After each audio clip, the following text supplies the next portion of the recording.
옆 사람하고 인사합니다. 오늘 즐거운 성탄이니까 총체적인 의미를 담아서 메리 크리스마스 옆 사람에게 인사합니다.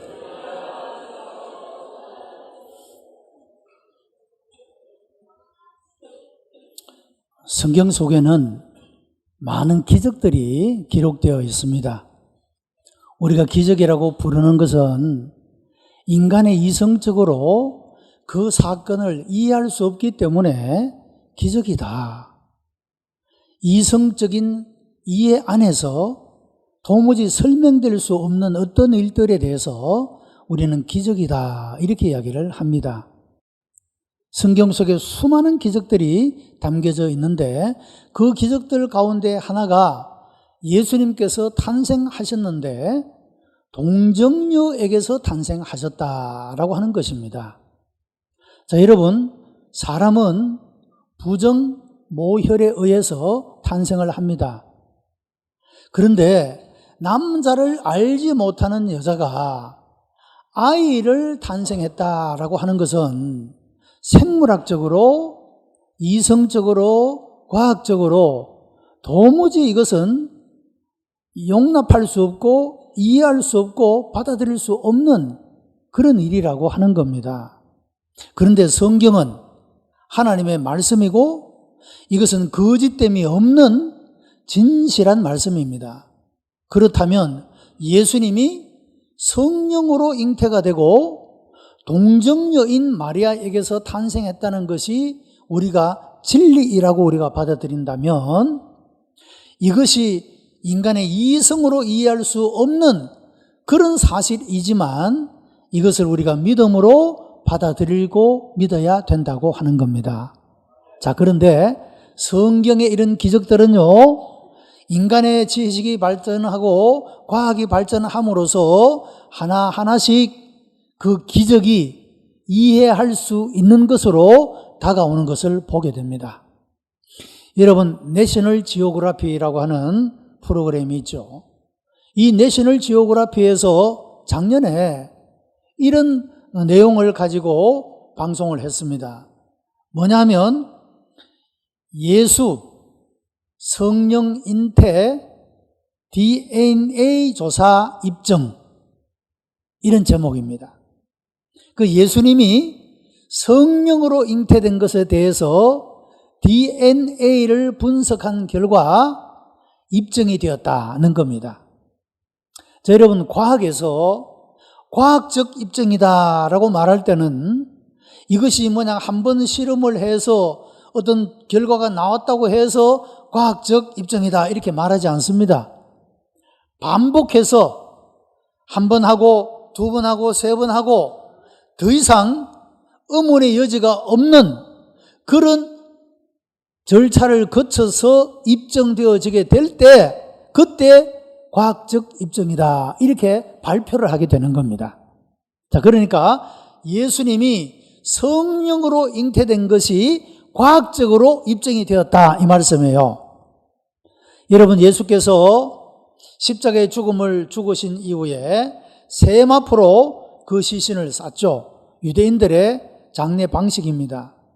그런데 예수님의 시신을 쌌던 이 세마포에 묻어있던 그 피, 여러분, 이 DNA를 분석을 했는데 이 DNA에서 발견된 것이 뭐냐면 목의 유전자 염색체가 23개나 발견되었다고 하는 겁니다.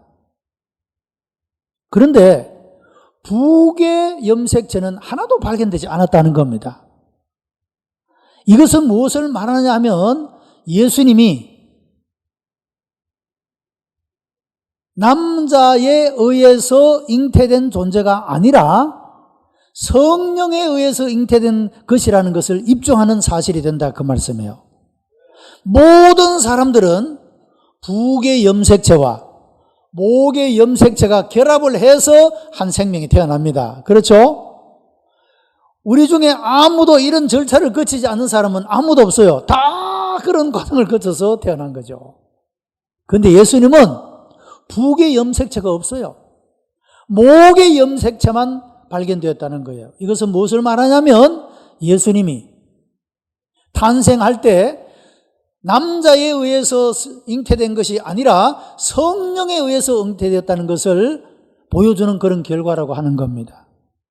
그래서 과학적 입증이다. 무엇이? 예수님의 동정녀 탄생. 이것이 과학적으로 입증이 된 그런 사실이라고 하는 겁니다. 그동안에는 동정녀 탄생, 어떻게 그런 일이 있을 수가 있어? 이것은 생물학적으로, 의학적으로 어떤 면에서 보더라도 이것은 있을 수 없는 일이야. 사실이 아닐 것이야. 라고 사람들이 생각했습니다. 그런데 과학이 발전함으로 이제 이것이 입증되었다 그 말씀이죠.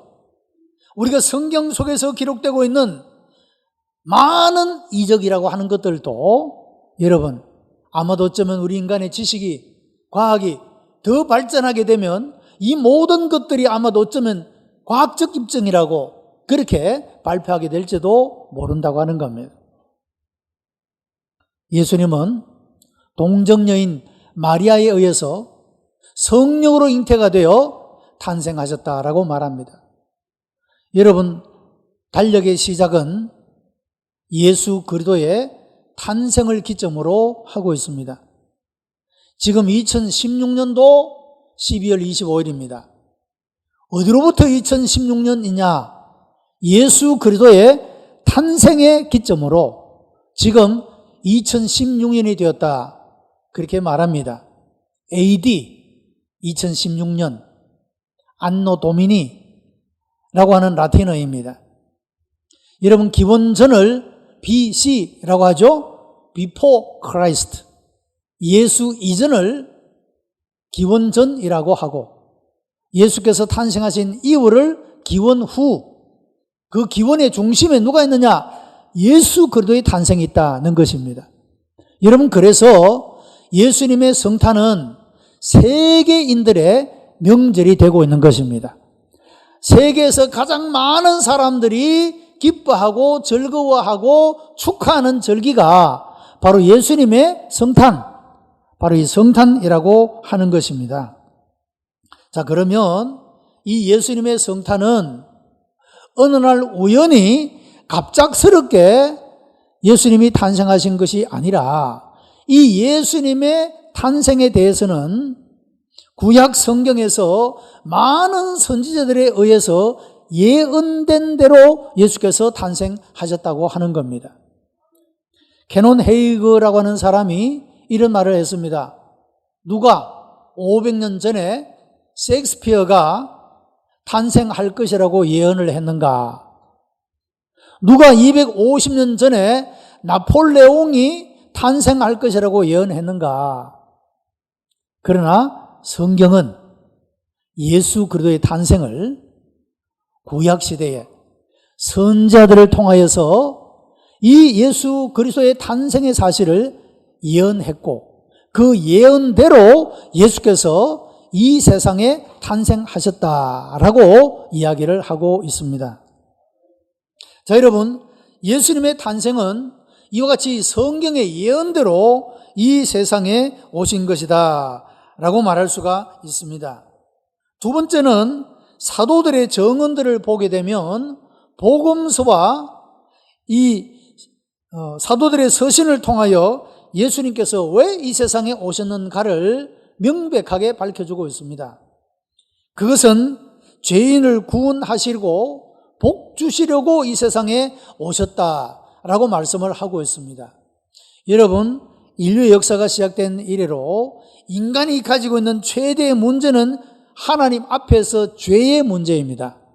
처음 사람인 아담과 하와가 하나님 말씀을 불순종함으로 지게 된 오리지널 신, 이 원죄와 더불어서 사람들이 태어나는 사람들마다 짓게 되는 자범죄를 포함하여 과거와 현재와 미래에 짓게 될 그 모든 죄의 문제를 해결해 주시기 위해서 오신 분이 예수님이시다는 겁니다. 여러분, 이 죄의 문제를 해결하기 위하여 예수께서 행하신 일이 십자가에서 대속의 죽음을 죽는 것이었습니다.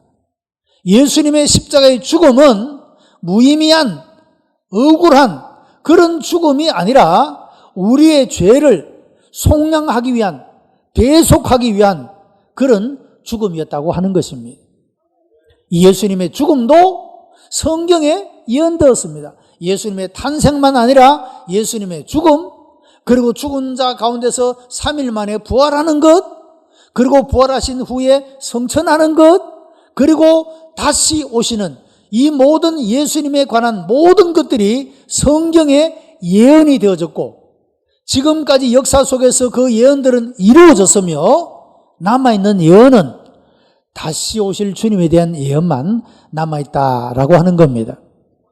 여러분, 처음 이 땅에 인간의 몸을 입고 이 땅에 오신 그 예수님은 예언대로 이 땅에 다시 오십니다. 다시 오시는 그날에 우리의 구원은 완성되어지는 것입니다. 우리가 육신을 가지고 이 땅에 사는 동안의 믿음은 별로 그렇게 매력적이지 못하고 가치가 없는 것으로 생각되어질 수 있습니다. 그러나 여러분, 예수님이 다시 오시는 그날에는 우리가 가진 이 믿음이 얼마나 가치가 있는 것이며 이 믿음이 우리를 영생에 이르도록 하는 능력이 되는 것이며 이것이 얼마나 놀라운 하나님의 은혜인가를 그때에 알게 될 것입니다. 우리가 믿음을 가지고 이 땅에 육신을 가지고 살아가는 동안에도 믿음의 역사와 믿음의 놀라운 은혜들이 우리들이 경험하고 살지만 여러분, 이것들은 맛보는 것에 불과하고 예수님이 다시 오셔서 우리의 구원을 완성하시는 그날에는 온전한 하나님의 나라를 우리가 경험하며 살아가게 된다라고 하는 겁니다. 예수님의 오심은 성경의 예언대로 그리고 사도들의 증언대로 예수께서 이 땅에 오셔서 메시아, 구세주, 구원자로서의 삶을 살아가신 것을 증거하고 있는 것입니다. 뿐만 아니라 예수님 자신이 증언을 하고 있습니다.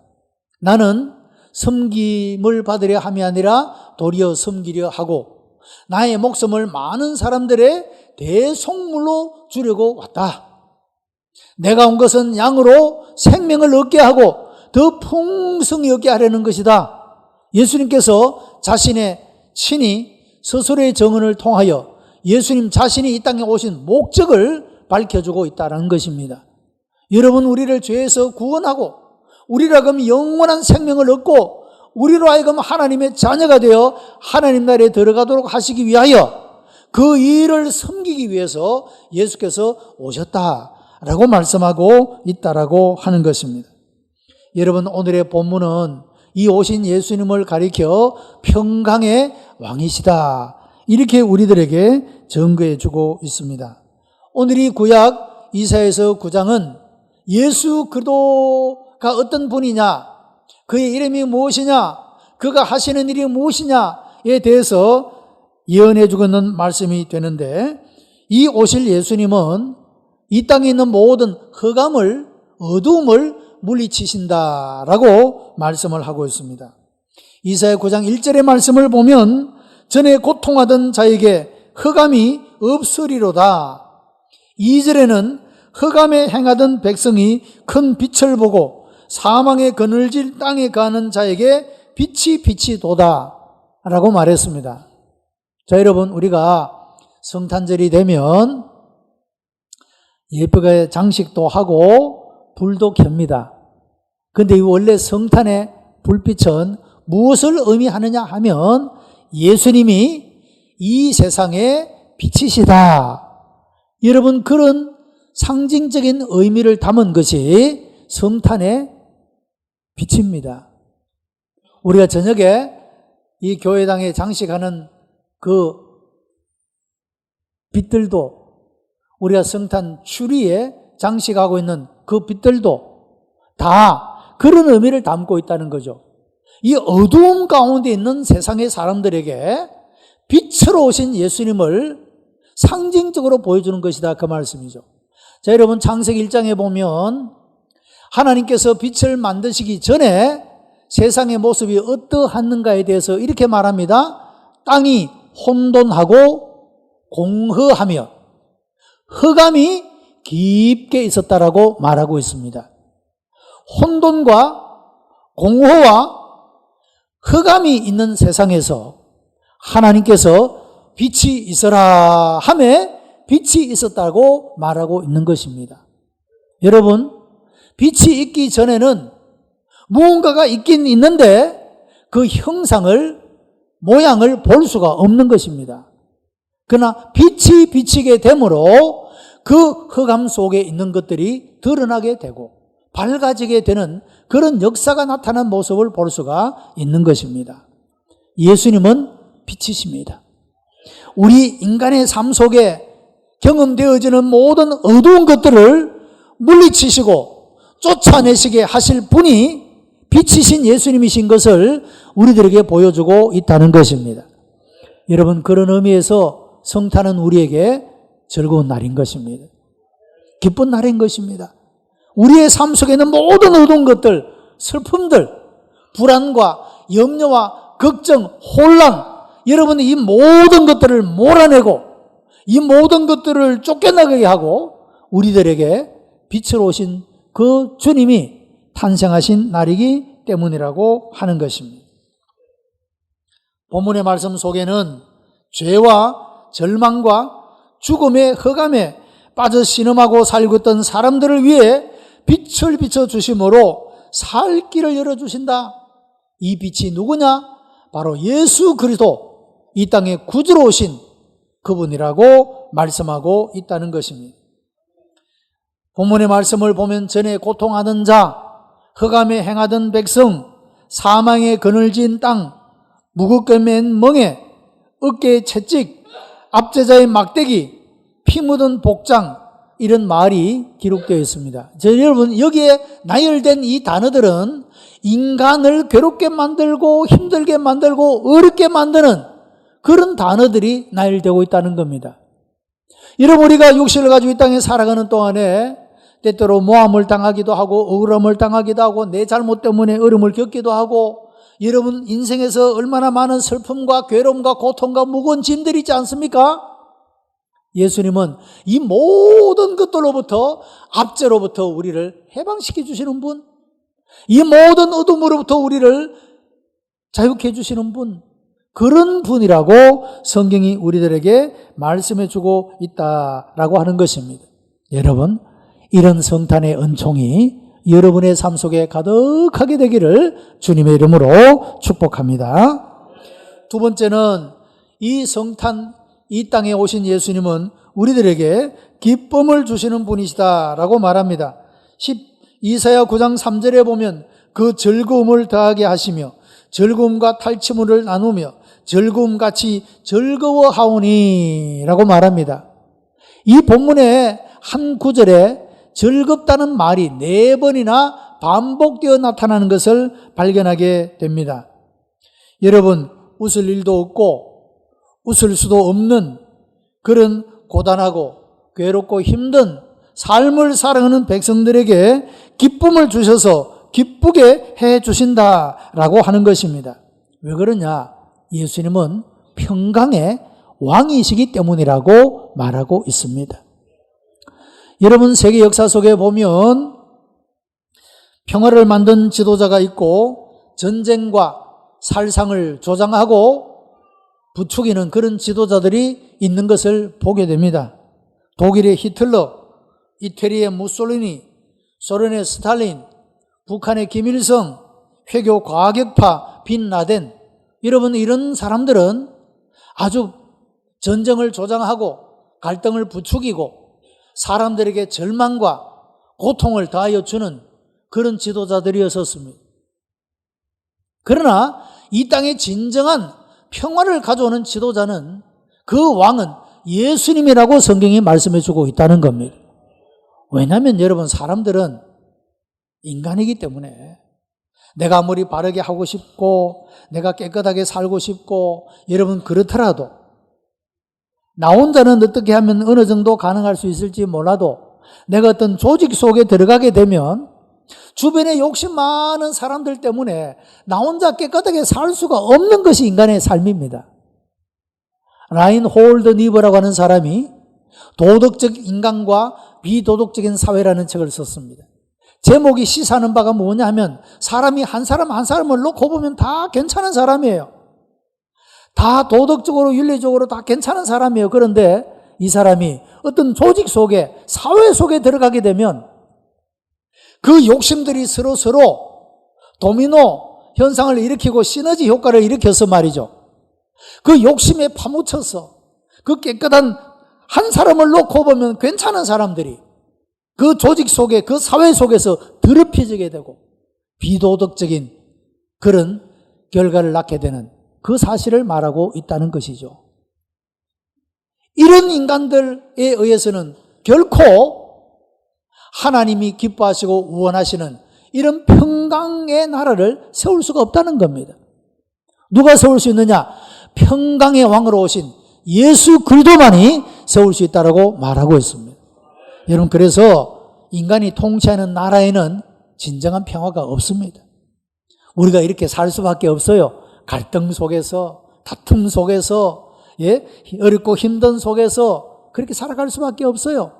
오직 유일한 하나님이 다스리시는, 평강의 왕이 다스리시는 하나님의 나라만이 온전한 평화의 나라가 될 수가 있다는 사실을 말합니다. 여러분, 역사 속에서도 얼마나 많은 사람들이 이런 평화의 나라를 이루고 싶은지 모릅니다. 로마가 세계를 지배할 때 팍스 로마나, 로마의 평화라는 말을 했습니다. 그런데 그 평화는 정복자들에 의해서 지배를 받는 사람들이 정복자에 의해서 꼼짝 못하는, 말 한마디도 못하는, 여러분, 군사력에 의한 평화입니다. 온전한 평화가 되지 못하죠. 19세기 계몽주의가 일어나면서 유토피아, 이상적 나라를 건설할 수 있겠다고 사람들은 생각했습니다. 이제는 신도 필요 없을 것이라고 이야기를 했습니다. 그러나 오히려 그 이후에 더 많은 미신과 우상과 신들이 생겨난 그런 모습을 볼 수가 있습니다. 여러분, 오직 평강의 나라는 평강의 왕이신 예수님만이 세울 수가 있는 줄로 믿습니다. 여러분, 예수님의 복음이 들어갈 때 진정한 평화가 이루어지게 되더라고 하는 것입니다. 요한복음 14장 27절에 평안을 너에게 끼쳐놓으니 곧 나의 평안을 너에게 주노라. 내가 너에게 주는 것은 세상에 주는 것 같지 아니하니라. 너희는 마음에 근심도 말고 두려워하지도 말라라고 말씀을 하고 있는 것입니다. 여러분, 예수님이 주시는 평화는 세상이 주는 평화와 다른 평화라고 말합니다.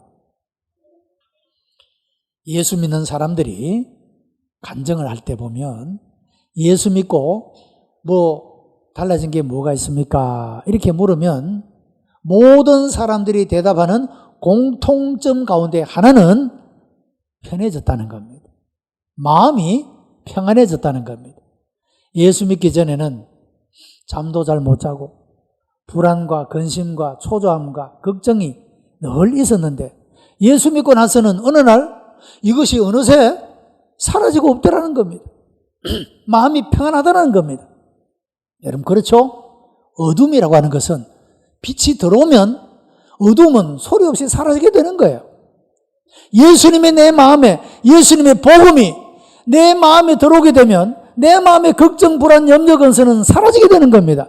여러분, 그래서 예수 믿는 사람들의 특징은 편안하다는 거예요. 평강의 왕이신 주님께서 그 마음을 지배하시고 다스리기 때문이라고 하는 것입니다. 주님 주시는 평안은 임시적인 것이 아니라 영원한 것입니다. 사랑하는 성도 여러분, 예수님은 믿을수록 좋고 가까이 할수록 행복하고 부를수록 편안한 것이 예수 그리스도의 이름입니다. 2016년도 이 성탄을 기념하는 이 예배 가운데 참여한 여러분, 예수님을 잘 믿으시고 더 가까이 하시고 아직도 이 평강의 왕이신 예수님을 모르는 사람들에게 여러분 이 복음을 전함으로 우리와 관계된 모든 사람들, 그리고 우리가 사랑하는 이 나라, 이 조국, 이 백성들이 예수님을 영접하여 평강의 왕으로 오신 그분을 영접하여 이 나라의 모든 불안이, 염려와 걱정이 없어지게 되고 하나님이 다스리시는 평강의 나라가 되고 평화로운 백성이 되어지기를 주님의 이름으로 축복합니다. 기도하십시다. 은혜가 풍성한 하나님, 감사와 찬송과 영광을 하나님 앞에 올려드립니다.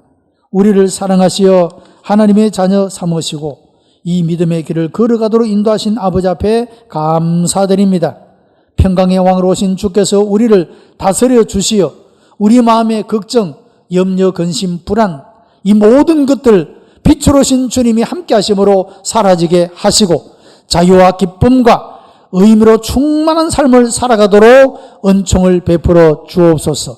이 성탄의 은총이 오늘 예배하는 우리 모두에게 뿐만 아니라 이 땅에 살아가는 모든 사람들에게 성탄의 은총을 베풀어 주시옵소서. 예수 그리스도의 이름으로 기도드리옵나이다. 아멘.